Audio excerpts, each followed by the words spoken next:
നമ്മൾ അടുത്തായിട്ട് പറയാൻ പോകുന്നത് 12ാമത്തെ ചാപ്റ്റർ ആയ വൈ ക്ലാസിഫിക്കേഷൻ, അതായത് തരം തിരിക്കുന്നത് എന്തിനെന്ന ചാപ്റ്റർ ആണ്.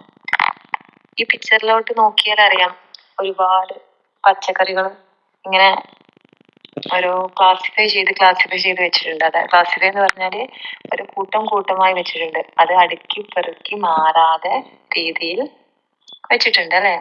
ഇതിപ്പോ ഒരു ഷഫിളായിട്ട് അല്ലെങ്കിൽ ആകെ ഡിസോർഡർ ആയിട്ട് വെച്ചേക്കുവാണെങ്കിൽ ഇത് നമുക്ക് ഇങ്ങനെ മനസ്സിലാക്കാൻ കഴിയുമായിരുന്നോ? ഇതിപ്പോ നമുക്ക് കറക്റ്റ് മനസ്സിലാക്കാം.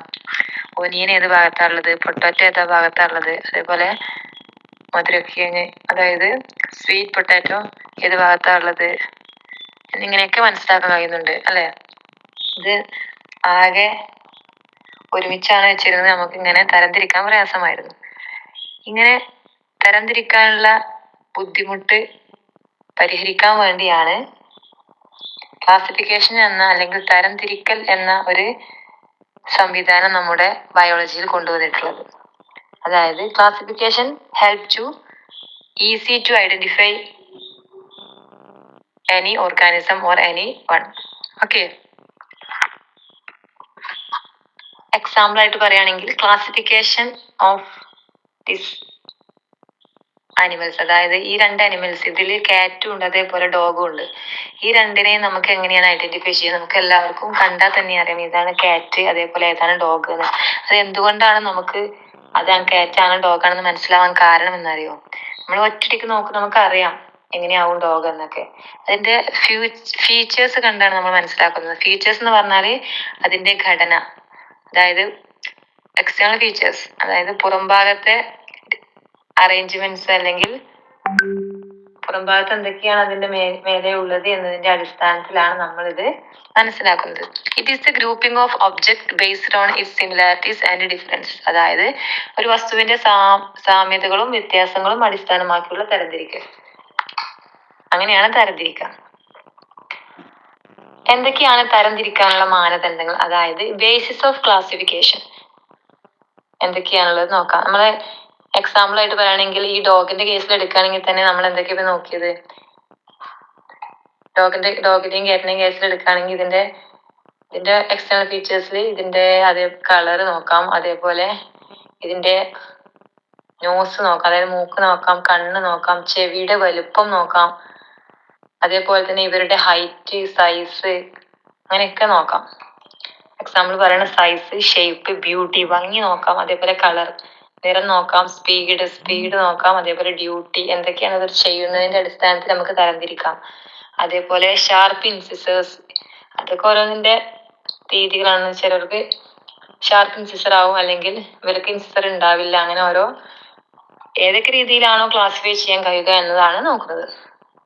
അടുത്ത claws that can be withdrawn into the feet, അതായത് നമുക്ക് പൂച്ചക്കൊക്കെ അറിയാം ആവശ്യമുള്ള ആ സാഹചര്യങ്ങൾ മാത്രമേ പൂച്ച മാന്താൻ അല്ലെങ്കിൽ നമ്മളെ ഉപദ്രവിക്കാൻ നോക്കുമ്പോൾ അവരുടെ നഖം പുറത്തോട്ട് വരുന്ന കാരണം. പക്ഷെ അതുപോലെ എല്ലാവർക്കും ഡോഗിനൊക്കെ ഉള്ളത്. ഈ ഫീച്ചറിന്റെ അടിസ്ഥാനത്തിലൊക്കെയാണ് നമ്മൾ എന്ത് ചെയ്യാം, തരം തിരിക്കുന്നത് അല്ലെങ്കിൽ ക്ലാസിഫൈ ചെയ്യുന്നത്. These features are included in classification. അടുത്തതായിട്ട് പറയാനുള്ളത് what is the needs of classification, അതായത് എന്തിനാണ് ക്ലാസിഫൈ ചെയ്തത്, എന്താണ് ഇതിന്റെ ആവശ്യകത എന്നാണ് പറയുന്നത്. ടു ഐഡന്റിഫൈ, അതായത് നമ്മളൊരു ഡോഗിനെയും പൂച്ചയെയും കണ്ടാൽ അത് ഡോഗാണ്, പൂച്ചയാണ് അല്ലെങ്കിൽ കാറ്റാണെന്ന് നമുക്ക് കണ്ടാൽ മനസ്സിലാക്കാൻ കഴിയണം. അതേപോലെ ടു സ്റ്റഡി, നമുക്ക് പഠിക്കാൻ വേണ്ടി, പഠന കാര്യങ്ങൾക്ക് വേണ്ടിയും നമ്മൾ യൂസ് ചെയ്യും. അതേപോലെ ലെസ് ടൈം കൺസ്യൂമിങ്, അതായത് ഒരു എക്സാമ്പിൾ പറയുകയാണെങ്കിൽ ഈ പച്ചക്കറികളെല്ലാം ഷഫിളായിട്ട് അല്ലെങ്കിൽ ആകെ ഒരുമിച്ച് കലർത്തിയിട്ടാണ് വെച്ചിട്ടുള്ളതെങ്കിൽ നമുക്കിത് എടുക്കാൻ ഭയങ്കര ബുദ്ധിമുട്ടായിരിക്കും. ചിലപ്പോ ഉള്ളിയൊക്കെ താഴെ ആയിരിക്കും, അല്ലെങ്കിൽ ഈ പൊട്ടാറ്റോ ഒക്കെ ചിലപ്പോൾ ഏറ്റവും ഉള്ളിലൊക്കെ ആയിരിക്കും, അത് എടുക്കാൻ പ്രയാസമായിരിക്കും. ആ സാഹചര്യങ്ങളിൽ നമുക്ക് എന്താണ് കുറേ ടൈം നമുക്ക് പോകും, വെറുതെ ടൈം വേസ്റ്റ് ചെയ്യണ പ്രവർത്തനങ്ങളാണ് അതൊക്കെ. അപ്പോൾ ഇത് ക്ലാസിഫൈ ചെയ്ത് അടുക്കി പെറുക്കി വെച്ചിരിക്കുകയാണെങ്കിൽ എന്തുണ്ടാവില്ല, ടൈം വെറുതെ പോവില്ല. അപ്പൊ ലെസ് ടൈം കൺസ്യൂമിങ് ആണ്, അതായത് വെറുതെ സമയം പോവില്ല. അടുത്തതായിട്ട് ഈ ചിത്രത്തിലോട്ട് നോക്കിയാൽ കാണാം എങ്ങനെയൊക്കെയാണ് ഇവരെ തരംതിരിച്ചിട്ടുള്ളതെന്ന്. അതായത് ഇതിൽ എന്തൊക്കെയുള്ളത്, തുമ്പിയുണ്ട്, അതേപോലെ ബട്ടർഫ്ലൈ ഉണ്ട്, സ്പൈഡർ ഉണ്ട്, എട്ടുകാലി ഉണ്ട്, ഈച്ചയുണ്ട്, അതേപോലെ പുൽച്ചാടി അങ്ങനെയൊക്കെ ഉണ്ട് അല്ലെ. ഇങ്ങനെയാണ് ഇവരെ വേർതിരിച്ചിട്ടുള്ളത്. Based on the wings. Wings എന്ന് പറഞ്ഞാൽ എന്താ? ചിറകിനെ അടിസ്ഥാനമാക്കിയിട്ടുള്ളത്. ഇവർക്ക് എല്ലാവർക്കും ചിറകുണ്ട്. ഇതിൽ ചിറകുള്ളത് ആർക്കാ? ഒച്ചിനില്ല, അതേപോലെ സ്പൈഡറിനില്ല. അവരെ വേറെ രീതിയിലാക്കി, അതായത് ദോസ് വിത്ത് വിങ്സ്, വിങ്സ് ഉള്ളവയും വിങ്സ് ഇല്ലാത്തവയും. ഇതിലൊരു കണ്ടീഷൻ വെച്ചിരിക്കുന്നത് വിങ്സ്, അല്ലെങ്കിൽ ഒരു ഉപാധിയായിട്ട് വെച്ചിട്ടുള്ളത് എന്താണ്? ചിറക് എന്നതാണ് വെച്ചിട്ടുള്ളത്. അടുത്ത് നോക്കുകയാണ് നമ്പർ ഓഫ് വിങ്സ്. നേരത്തെ വിങ്സ് ആണെങ്കിൽ ഇപ്പോൾ വിങ്സിന്റെ നമ്പർ വെച്ചിട്ടാണ് ഇവര് ക്ലാസിഫൈ ചെയ്തിട്ടുള്ളത്. അതായത് ഈച്ചയ്ക്ക് എത്ര വിങ്സ് ഉണ്ട്? 2 ഉണ്ട് അല്ലെ. അതായത് ഒരു പെയർ, ഒരു ജോഡി വിങ്സ് ആണുള്ളത്. ഇവർക്ക് അങ്ങനെയാണുള്ളത്. ഇവർക്ക് എത്ര വിങ്സ് ഉണ്ട്? 2 ജോഡി അല്ലെങ്കിൽ 4 വിങ്സ് ഉണ്ട് അല്ലെ. അടുത്തായിട്ട് പെക്യുലാരിറ്റി ഓഫ് ലെഗ്സ്. ലെഗ്സിന്റെ പെക്യുലാരിറ്റീസ് ആണ് നോക്കുന്നത്. അതായത് ഇവർക്ക് ലെഗ്സ് ഉണ്ടെങ്കിൽ ഇവർ നടക്കാൻ അങ്ങനെ ഉപയോഗിക്കുന്നില്ല. പക്ഷെ പുൽച്ചാടി എങ്ങനെയാണോ? അല്ല.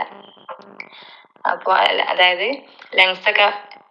ലെഗ്സ് ഒക്കെ ഭയങ്കര നീളം കൂടിയതാണ് ആർക്ക്?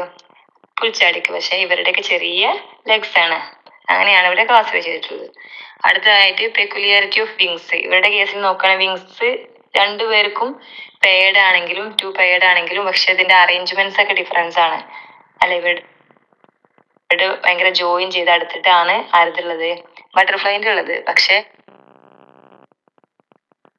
അത് മാത്രമല്ല, ട്രാൻസ്പെറൻ്റ് എന്ന് പറഞ്ഞാൽ അവരുടെ തുമ്പിയുടെ ചിറക് കണ്ടാൽ തന്നെ അറിയാം എന്താണ് അതിൻ്റെ പ്രത്യേകത. അതിൻ്റെ പ്രത്യേകതയാണ് സുതാര്യമായിരിക്കും, കട്ടിയില്ലാത്ത കനം കുറഞ്ഞ വിങ്സ് ആയിരിക്കും അവർക്കുള്ളത്. പക്ഷേ നോൺ ട്രാൻസ്പെറൻറ്റ് വിങ്സ് ആയിട്ടുള്ള ബട്ടർഫ്ലൈ അല്ലെങ്കിൽ പൂമ്പാറ്റയ്ക്ക് എങ്ങനെയാണുള്ളത്?